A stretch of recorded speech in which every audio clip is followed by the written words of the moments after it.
ini yang dibacakan adalah tadi tentang ziarahnya Tuan Syekh Abdul Qadir Al-Jailani Qaddasallahu sirrahu. Walaupun sekali lagi kami menyampaikan bahwa dalam acara manakib itu memang boleh membaca manqobah yang mana saja itu boleh. Tapi Ikhwan itu memilih untuk bertabaruk, mengambil barokah dengan mencontoh pembacaan manqobah yang dibaca di pondok pesantren Suryalaya, ya. Karena memang majelis kita adalah majelis tabaruk, membaca manqobah. Tapi sekali juga adalah majelis yang bisa kita gunakan dalam manakib kita, tidak hanya hikmat amal, juga ada hikmat ilmiahnya. Ada itibar atau pelajaran yang bisa kita petik. Itulah luar biasanya Pangersa Abbas sebagai wali sufi yang mujadid, yang pembaharu. Kalau dalam tarekat-tarekat yang lain itu pelaksanaan manakib ada yang masih dilakukan dengan membaca teksnya dalam bahasa Arab. Jadi sebagaimana kita melakukan maulid kan teksnya dalam bahasa Arab, syair-syairnya. Demikian juga ada manakib-manakib yang dilakukan dengan membaca kitab-kitab yang aslinya berbahasa Arab, yang tujuannya semata-mata untuk tabaruk, untuk mengambil barokah saja. Tapi oleh Pangersa Abah dalam pembinaan Ikhwan Taqiyyin Suryalaya, ya, maka pelaksana cara manakibnya tidak hanya membaca teks manqobah dalam bahasa Arab, tapi kemudian teks tersebut diterjemahkan ke bahasa yang bisa dipahami. Kalau di Suryalaya biasanya menggunakan pakai bahasa Sunda. Tapi kalau kita di Jakarta, ya bagusnya pakai bahasa Indonesia. Karena memang ada juga buku manqobah yang keluar Suryalaya yang memang bahasa Sunda. Tapi artinya memang Pangersa Abah sudah mengajarkan kita, mendidik kita bahwa dalam acara manakib kita tidak semata-mata kita mengambil barokah, tapi agar kita bisa mengambil pelajaran dari manqobah yang dibaca. Itulah mengapa saya senang berkhidmat dalam hal ini untuk selalu menyampaikan syarah manqobah. Walaupun syarah manqobah yang saya sampaikan tidak bersifat mutlak, tapi hanya sebuah pendekatan bagaimana Ikhwan semakin paham, oh jadi manqobah ini maknanya ke sana begitu. Jadi salah satu pendekatan saja, tidak bermakna mutlak. Kalau ada mubalik lain juga ingin mensyarahkan dengan jalan yang lain, silakan. Dalam rangka untuk memperkaya wawasan para Ikhwan TQN. Nah, kemudian tadi ya Tuan Syekh setelah digambarkan juga tadi ketika beliau berziarah ke makam Rasulullah SAW, kemudian beliau menyampaikan munajatnya pada Rasulullah SAW. Dan inilah gambaran tadi beliau yang Sultanul Aulia, rajanya para wali, pemimpinnya para wali, tapi di hadapan Rasulullah mengaku begitu banyak dosanya. Karena beliau menyampaikan sebuah syair, Zunubi kamaujil bahri, ya, dosaku. Oh, itu kan nyebutnya apa? Sebesar ya gulungan ombak. Itu sebanyak. Kan aksar itu banyak, itu buih. Kamaujil bahri itu buih. Jadi kalimatnya adalah Zunubi kamaujil bahri balhiya aksaru. Bahwa dosaku sebanyak buih ombak lautan, bahkan lebih banyak lagi. Nah, ini Tuan Syekh sedang menghadap kepada Allah Sang Maha Pengampun dalam predikat pemilik Asma Al-Ghafar. Karena Allah itu ketika diartikan sebagai Maha Pengampun, Allah punya dua asma yang kaitannya dengan Maha Mengampuni. Allah sebagai Al-Ghafar dan Allah sebagai Al-Ghafur. Kalau kalimat yang pertama berarti Tuan Syekh membawa dosa dengan pernyataan begitu banyaknya dosanya. Berarti Tuan Syekh menghadap kepada Allah sebagai Al-Ghafar. Karena Al-Ghafar itu Allah Maha Mengampuni dari sisi kuantitas. Sebanyak apapun dosa yang kita lakukan, ya, sepanjang kita memohon ampun kepada Allah, pasti Allah ampuni. Nah, sebelum mohon ampun yang paling penting apa? Pengakuan dulu, merasa dulu. Maka Tuan Syekh merasa dosanya banyak. Itu sekelas Sultanul Aulia yang sudah jelas Qaddasallahu sirrahu, Allah telah disucikan sirnya. Gitu. Ya, jadi orang yang memang sudah disucikan tapi malah merasa dosanya begitu banyak. Zunubi kamaujil bahri ya balhiya. Dalam rangka apa? Beliau dalam rangka sedang bersimpu di hadapan Allah Al-Ghafar yang Maha Pengampun dari sisi kuantitas. Lalu beliau mengatakan kamisli jibali syami, di situ syumi ya, saya lebih senang bacanya syami. Apa? Gunung Syam, ya. Kamisli jibali syami balhiya akbaru. Dan dosaku sebesar gunung Syam, bahkan lebih besar lagi. Nah, ini berarti beliau sedang menghadap Allah ya dalam Asma Al-Ghafur yang Maha Mengampuni dari sisi kualitas. Artinya apa?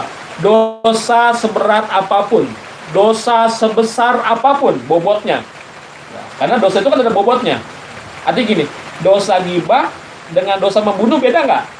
Beda bobotnya. Lebih berat dosa Dosa mu'min dengan dosa syirik beda nggak? Beda. Artinya dosa itu ada bobot-bobotnya. Walaupun begitu, tetap kita nggak boleh nganggap remeh dosa, ya. Walaupun tadi dosa tuh ada klasifikasi bobot-bobotnya, jangan juga suka nganggap remeh dosa. Karena sekecil-kecilnya dosa, misalnya dosa gibah nih, ya. Kita nganggap remeh, gibah dosa kecil, ampuni. Padahal amal kita sudah begitu banyaknya. Ada satu dosa sedang kita itu terhindar dari neraka bukan karena sebab banyaknya amal, tapi karena Allah mengampuni semua dosa-dosa kita. Kita mendapatkan maghfirah Allah. Kita masuk surga bukan karena begitu banyaknya amal soleh, bukan, karena Allah melimpahkan rahmatnya. Jadi masuk surga karena rahmat Allah, selamat dari neraka karena maghfirah Allah. Jadi jangan kepedean punya amal soleh. Belum tentu, siapa bilang sanggup membeli surga dengan amal soleh? Nggak akan mampu. Saya bilang bisa menghindari neraka dengan amal, nggak akan bisa kalau Allah nggak memberikan maghfirah. Jangan kepedean, tentang tahajud saya tiap malam nih, ada dosa gibah, saya bayar pakai. Kalau Allah nggak mau dibayar dengan itu, nggak mau terima, gimana? Neraka tetap. Karena maghfirah itu kan Allah mengampuni dengan otoritasnya. Bukan karena kita punya kemampuan berasa, kita punya tinggal kita bayar. Kalau bayaran ditolak, kan nggak terbayar, tidak terhapuskan dosa itu. Begitu. Nah, jadi Tuhan saya tadi ketika mengucapkan Kamisli jibali syami balhi akbarku, dosaku seberat gunung Syam, sebesar gunung Syam, bahkan lebih besar lagi. Itu sedang menghadap kepada Allah dalam sifat Al-Ghafur dan kepada Al-Ghafur. Maka kemudian Tuhan saya menyatakan lagi, artinya gini, sebanyak apapun besar saya, tapi dia yakin walakinnaha indal karim iza apa. Dosa yang segitu banyaknya, dosa yang segitu besarnya, kalau bertemu dengan sifat ya Allah yang maha dermawan, dengan sifat karimnya Allah, Allah yang maha ya kedermawanan yang memberikan pengampunannya Allah itu, maka tidak akan ada artinya dosanya, bahkan hanya sekecil dan seringan sayap nyamuk gitu. Ya Allah dengan sifat kemurahannya Allah sebagai Allah Al-Karim ya, maka dosanya tidak ada artinya di sisi Allah Subhanahu wa taala gitu. Nah, itulah adab ya seorang sufi itu ketika mohon doa nggak langsung, dia mengakui dulu dosanya. Seperti halnya Abu Nawas, syairnya kan sangat terkenal, ya, yang suka disering disairkan, disenandungkan, Ilahi lastulil firdausi ahla. Artinya beliau menyatakan, ya Allah, saya ini nggak pantas masuk surgamu ya Allah. Kenapa? Karena merasa dirinya kotor, dirinya hina. Saya ini nggak layak masuk surgamu ya Allah. Wala aqwa alan nari jahim. Tapi saya ini nggak kuat masuk neraka. Jadi merasa nggak layak di surga, tapi juga menyatakan diri nggak kuat kalau masuk neraka. Jadi solusinya gimana? Ya udah minta ampunan, fahabli taubatan, dan juga minta diterima taubatnya. Jadi fahabli taubatan wakfir zunubi, maka terimalah taubatku dan ampuni dosaku, gitu ya. Makanya kalau waktu itu saya pernah bertemu Iwan ya, Iwan lama di Suralaya. Dia ketika melihat gayanya Abu Nawas, maka dia nggak berani tuh minta permohonan yang tinggi-tinggi, minta surga dan neraka. Saya meminta jadi penjaga neraka aja, kata dia. Penjaga neraka, walaupun di neraka kebakar nggak? Bakar. Enggak, penjaga neraka. Sekarang penjaga penjara, sipir. Penjaga penjara nih sipir. Di penjara dia tersiksa nggak? Enggak. Jadi tuh ceritanya soal Abu Nawas, saya ketawa, soal Abu Nawas doanya. Ya Allah, saya jadi penjaga neraka aja ya Allah. Jadi kalaupun nggak layak surga nih, tetap di neraka. Tapi kebakar nggak? Enggak loh, penjaga neraka gitu. Security-nya neraka. Iya. Orang dalam.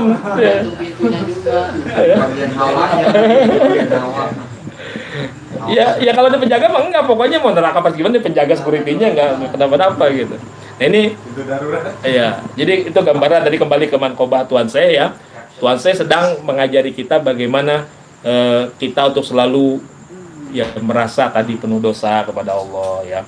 Dan bahkan yang Tuhan saya lakukan ini ya berziarah kepada Rasulullah, sehingga kemudian luar biasanya memang makomnya beliau sampai kemudian keluarlah tangan Rasulullah Shallallahu Alaihi Wasallam. Tapi ini secara ruhaniyah ya, jangan diartikan secara fisik. Kalau secara fisik kayak zombie dong. Dari kuburan keluar tangan, bro, di kuburan jebol, itu enggak. Itu tetap aja makamnya utuh seperti biasa, karena tangannya tangan ruhaniyah kan. Kalau yang wahaboy bisa ngecam makom, itu berlebihan tuh. Ya dia salah paham. Karena apa? Dia banyak salah pahamnya biasanya, ya. Karena dia salah paham yang nganggapnya keluarnya tangan secara fisik, dia nggak percaya. Yang menganggap, dia jelas kita juga nggak menganggap begitu. Kalau secara fisik, wah zombie dong dari kubur keluar. Enggak, itu tangan ruhaniah. Tangan ruhaniah Rasulullah Shallallahu Alaihi Wasallam. Nah, jadi itulah disambut oleh Rasulullah. Begitu juga kalau kita ziarah kepada Rasulullah. Kita berziarah kepada para pewaris Rasul. Kita akan disambut oleh beliau-beliau. Jadi kalau kita mendatangi Rasulullah itu sama juga ketika kita mendatangi hidupnya beliau. Kita mendatangi para pewaris Rasul, para aulia, sama juga ketika mendatangi hidupnya beliau ketika berziarah. Karena dikatakan sebuah hadis Nabi menyatakan bahwa al-anbiya'u ahyaun fi kuburihim yusallun. Bahwa para nabi ini hidup di dalam kuburnya dalam keadaan sholat. Tapi tentu bukan sholat yang dimaksud seperti sholatnya kita, berdiri, ruku, sujud, itu kan yang punya fisik. Tapi yang ruh tentu sholatnya bukan begitu, bukan berdiri, ruku, sujud. Itu sholat bagi yang punya tubuh jasmani, fisik. Maka sholatnya ruh artinya bermunajat selalu kepada Allah. Ruhnya selalu memohonkan munajat. Kalau Nabi bermunajat ya kepada Allah untuk kebaikan umatnya, kalau wali berarti bermunajat kepada untuk kebaikan muridnya. Jadi artinya apa? Di dalam kuburnya itu hidup selalu bermunajat kepada Allah. Maka ketika kita berziarah kepada kubur para wali, mereka sedang hidup di dalam kuburnya. Dan makanya kenapa kita merasakan kok kalau kita sedang ziarah itu rasa zikir dengan di rumah beda. Kenapa? Karena kita sedang zikir bareng beliau. Kita ziarah ke Wali Songo. Maka ketika kita di depan makam Sunan Ampel itu, kita sedang zikir, Sunan Ampel juga sedang zikir. Maka sir kita dengan sir beliau saling ya terjadi terhubung, ada koneksi. Itulah mengapa kenapa kok kita kalau zikir di makam para wali kok lebih sadu. Karena memang apa? Karena yang sohibul makomnya sedang zikir hidup. Gitu. Jadi bukan siapa bilang kita ke kubur itu kita minta, enggak. Itu kan bahasa mereka nyebut apa? Kita sebutnya apa? Orang-orang kuburin, para penyembah kuburan. Ketika kita ngangkat tangan gitu sedang berdoa, ya enggak, berdoanya kepada Allah. Walaupun kita dimakan lagi begini, emang kita minta kepada enggak. Berdoanya kepada Allah. Tapi memang kita merasakan suasana yang berbeda. Dan ketika kita mendatangi mereka para aulia itu dalam kuburnya, mereka dalam keadaan hidup. Makanya Nabi perintahkan, hadis Nabi kan jelas, Nabi mengatakan kuntu nahaitukum an ziaratil kubur ala fazuruha. Kata Nabi, dulu aku memang melarang kalian ziarah kubur, tapi sekarang ziarahlah ala fazuruha. Ya, maka sekarang ziarah. Tapi Nabi pernah melarang nggak? Pernah. Kenapa? Karena ketika itu memang kaum muslimin kan baru terbebas dari kesyirikan. Ketika itu akidahnya belum siap nih. Baru dari penyembahan berhala dibebaskan ke arah tauhid, lalu kalau nanti ke sana takut-takutnya mereka kembali lagi nih.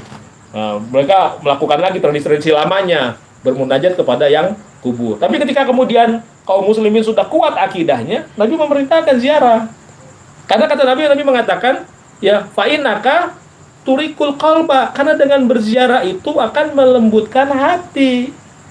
Wa tutmi'ul aina, membuat mudah mencucurkan air mata. Karena ketika kita sedang berziarah, kita ingat bahwa kita juga akan menyusul mereka, ya. Kita akan sama. Makanya kalau kita uluk salam secara umum kan, uluk salamnya bunyinya begini, Assalamualaikum ya ahlad diyar. Yang sahih itu bukan ahlal kubur, tapi ahlad diyar. Walaupun banyak orang mengacanya Assalamualaikum ya ahlal kubur. Tapi teks yang sahih dari Nabi ucapkan, Assalamualaikum ya ahlad diyar. Diyar itu perkampungan, para penghuni perkampungan.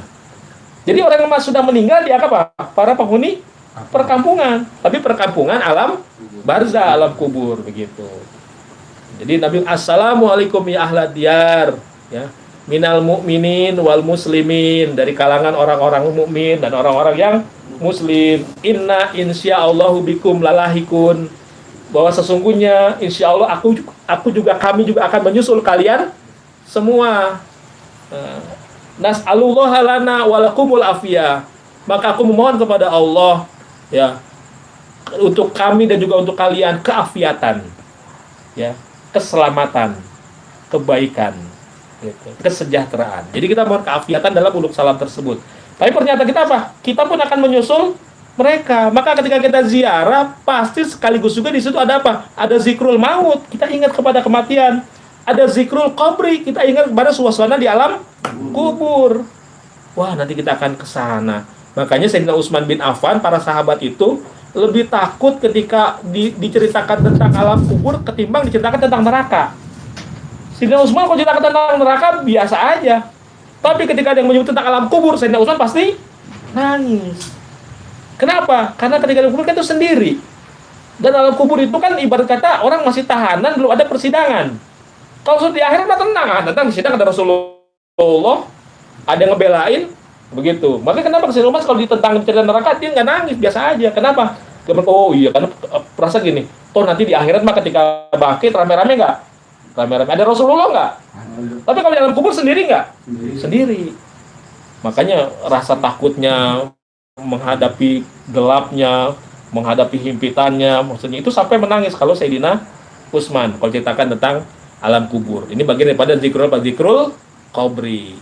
Makanya ada ungkapan dari baginda Nabi, hadis dari Imam Dailami, Nabi mengatakan bahwa zikrul anbiya minal ibadah. Mengingat para nabi itu adalah ibadah. Artinya ketika kita melakukan dapat pahala dari Allah Subhanahu wa taala. Wa zikrus sholihin kifaroh. Dan mengingat orang-orang soleh adalah kifaroh, penebus dosa. Ini yang kita lakukan nih, zikrus sholihin. Manakib itu zikrus sholihin, kifaroh, penebus dosa. Wa zikrul maut sodako. Dan ingat kematian itu adalah sodako. Bisa diartikan sodako arti gini kan, namanya sodako itu kan kita memberikan kemanfaatan berupa harta dari diri kita kepada orang lain. Maka zikrul maut sodako adalah kita memberikan kemanfaatan ke dalam jiwa kita sendiri, agar jiwa kita menjadi engeh, menjadi sadar, menjadi aware bahwa dia itu gak akan hidup di dunia selama-lamanya. Ada batas waktu yang membuat dia nanti suatu saat akan kembali kepada Allah, harus mempertanggungjawabkan segala apa yang dilakukan di dunia. Maka rasa kesadaran ini akan membuat kita menjadi berhati-hati menapaki jalan kehidupan. Berarti munculnya kesadaran ada manfaatnya ke dalam jiwa kita. Ada sebagaimana sedekah tadi. Maka dikatakan zikrul maut itu sedekah, atau bisa juga diartikan pahalanya setara dengan pahala sedekah. Jadi bisa dua pengertian. Pengertian dari zikrul maut sedekah itu memang punya kemanfaatannya sama seperti manfaat sedekah. Kalau sedekah itu bisa memberikan kemanfaatan kepada orang lain, kalau zikrul maut memberikan manfaat kepada jiwa kita sendiri. Atau juga nilainya bernilai pahala sedekah. Yang terakhir zikrul qabri yuqaribu kumul jannah. Maka mengingat kuburan, tadi kan ketika terbayanglah bagaimana di dalam kubur sendiri, nggak sanggup menjawab pertanyaan munkar nakir, ya menjadi semakin gemetar, semakin khawatir, membuat kita juga mencepat untuk melakukan tobat kepada Allah Subhanahu wa taala. Maka dikatakan dengan tobat itu kan berarti mendekatkan kalian semua ke surga. Yuqaribu kumul jannah, mendekatkan kalian kepada surga. Nah, inilah gambaran tadi ya, bahwa dengan ziarahnya Tuan Syekh Abdul Qadir Jailani itu menunjukkan kepada kita bahwa insya Allah melakukan ziarah ini adalah amalan, merupakan sunnah Rasulullah, juga sunnah para aulia Allah ya. Jadi aulia Allah berziarah. Makanya pengen sahabat juga membimbing kita juga banyak berziarah. Terus berziarah itu ya setahun sekali minimal ke Wali Songo bagi yang punya waktu ya, ada dananya, tapi tidak ini wajib ya. Tetap amal utama kita zikir jari dan zikir kofi, ya, zikir harian ya, zikir mingguannya hataman, zikir bulannya manakiban, kemudian sholat sunnah ya. Kemarin saya sempat lihat tuh di videonya Kiai Atori Sirot, beliau mengatakan yang 4 sehat 5 sempurna. Ini yang 4 sehatnya tadi itu zikir harian, zikir hataman, manakiban, sholat sunnah. Beliau bilang yang sempurnanya itu adalah dengan ziarah Wali Songo setiap tahun, itu kata beliau ya. Walaupun dalam tekin mah kalau kita setiap makan memang ada istilah juga, bahkan tidak hanya 4 sehat 5 sempurna kalau di sini. Ya kan kita tadi kan makan sama-sama nih. Itu yang makin kita makan tidak hanya sampai 4 sehat 5 sempurna, tapi 4 sehat 5 sempurna, 6 barokah, 7 gratis. Berarti kan nggak sampai 5 kan? Sampai 7 ya. 8 bawa pulang katanya. Kalau masih ada dengan catatan tadi. Kalau bisa suka syarat dan ketentuan berlaku gitu. Kalau masih ada. Anda ini dibercandain juga. Langsung dikeluar. Kayaknya ada yang ambil. Otomatis dia. Iya. Nggak, kita aja kegeeran. Di urusannya lain kita kegeeran. Ayo kita lanjut lagi, kita dikit lagi ya. Jadi insya Allah tadi dengan ziarahnya Tuan Syekh, insya Allah ada kemanfaatan. Kita yakin bahwa ziarah ini merupakan sunnah daripada Rasulullah Shallallahu Alaihi Wasallam. Dan Tuan Syekh tadi sudah mencontohkan dengan beliau ini dalam rangka memohon ampunan Allah Subhanahu wa taala ya. Saya rasa cukup ya, karena ini sudah Malam dan juga malam dari tadi malamnya. Jadi maksudnya kayaknya udah terang, udah hujannya udah berhenti gitu kan. Masih. Baik, dan ini mudah-mudahan sekali lagi panjang umurnya serta mulia, ya, sehat mulia, sukses mulia, pokoknya mendapat kemuliaan. Ya, karena insya Allah sebagai hodi pangeran Sabah itu pasti akan mendapatkan kemuliaan. Karena man hasunat hikmatuhu wajabat karomatuhu. Siapa yang baik hikmatnya, maka wajib, bisa diartikan karomat itu adalah kemuliaannya, atau bisa juga wajib mendapatkan limpahan karomah. Jadi arti wajabat karomatuhu bisa diartikan wajib kemuliaannya, ya, atau juga dikatakan wajib mendapatkan karomah. Karena arti karomah itu adalah kemuliaan. Dan insya Allah berkhidmat itu luar biasa kalau berkhidmat dalam bentuk berorganisasi. Karena berjamaah, namanya bersinergi. Enak itu. Itu termasuk jalan tercepat untuk usul kepada Allah. Jadi dalam tekin itu nggak semata-mata jalan itu hanya jalan riado. Karena di Ikhwan juga khusus pada riado. Riado ini ngejar riado tuh. Riado mandi malam, riado puasa kifarat, riado. Wow, banyak riado. Riado itu bagus riado. Tapi luruskan dulu niatnya. Ya, pahami dulu maksud riado itu apa. Kan keseringan Ikhwan ngambil riado, ujung-ujung ngejar dunia, ada maksud, ada tujuan ke sana, ya. Sedangkan para sufi zaman dulu riado itu untuk memperkecil hasrat keduniawian. Kalau Ikhwan sekarang riado ngejar dunia, padahal aktivitasnya sama-sama puasa, sama-sama memperbanyak zikir, sama-sama memperbanyak sholat. Tapi ketika motivasinya beda, niatnya beda, hasilnya beda kan di sisi Allah? Beda. Tapi Allah kasih nggak? Allah kasih memang. Tapi statusnya beda. Kalau yang benar-benar tadi riado dalam rangka memperkecil hasrat keduniawian, ilahiyata maksudi, maka dia akan menjadi kekasih Allah. Ya, tapi ketika ada tujuannya, ya Allah kasih. Tapi ibarat kayak ini udah, selalu dikasih selesai, nggak akan punya status sebagai kekasih Allah begitu. Jadi kita mudah-mudahan silakan yang mau ngambil jalur riado silakan. Tapi itu bukan satu-satunya jalan. Jalur khidmat yang lebih enak. Nah, dengan jalur khidmat itu bisa kemana-mana. Kuliah Haji Handri ya, dengan jalur khidmat, kebina majelis, naik haji gratis. Dikasih orang uang 70 juta. Itu jalur apa? Jalur khidmat. Jadi kalau jalur khidmat tuh enak gitu. Jadi dengan kita berkhidmat, dengan kita ini, tapi jangan diniatkan ke sana. Jangan dilihat iming-imingnya, nggak boleh. Termasuk juga kalau kita gini, kita niat menjadi wali Allah, boleh nggak? Bercita-cita jadi wali, boleh nggak? Boleh nggak? Boleh nggak kita pengen jadi wali? Boleh, kalau kita mengartikannya menjadi orang yang taat kepada Allah. Karena arti wali itu kan bisa dimahami sebagai isim fa'il dan isim maf'ul. Kalau isim fa'ilnya itu berarti orang yang amat sangat memelihara ketaatan kepada Allah. Kalau isim maf'ulnya orang yang dipelihara ketaatannya oleh Allah. Jadi yang namanya wali itu orang yang amat sangat memelihara ketaatannya kepada Allah sehingga dipelihara oleh Allah. Niat pengen jadi begitu boleh nggak? Boleh. Yang nggak boleh itu ketika dia jadi wali, pengen jadi wali punya karomah nih, bisa jalan di atas air, bisa terbang, nggak mempan dibacok, itu yang nggak boleh. Kalau niatnya ke sana, niat itu malah menjadi hijab.